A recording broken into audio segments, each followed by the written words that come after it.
Hello friends, welcome to my channel. So we are going to discuss about UBX stock or Unity Biotechnology INC. Now in this particular stock we have an upward momentum.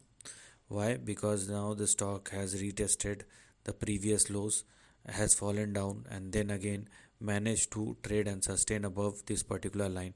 This is indeed a very good sign and it's a sign of strength which UBX is displaying.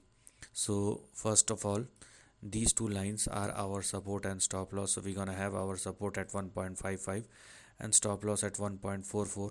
So please do not go below these two levels, otherwise downside may resume once again. That's number one. So don't go below these two levels, otherwise you will see the resumption of a downside.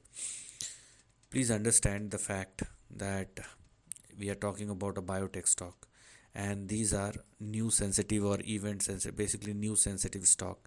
One bad news and everything on the upside is gone.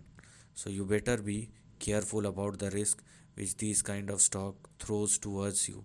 So if UBX continue to trade and sustain above 1.5, yes, you can expect an upside, but you better understand that any bad news can hamper the trend big time.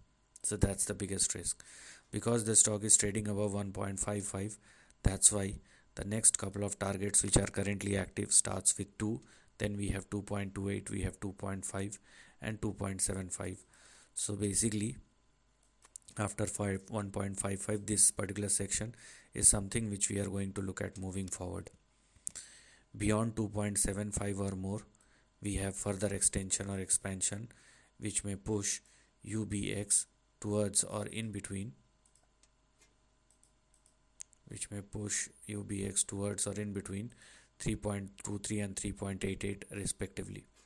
So you can expect a trading upside over here and the positioning indicates an upward momentum if the stock continue to trade and sustain above 1.48 and 1.55.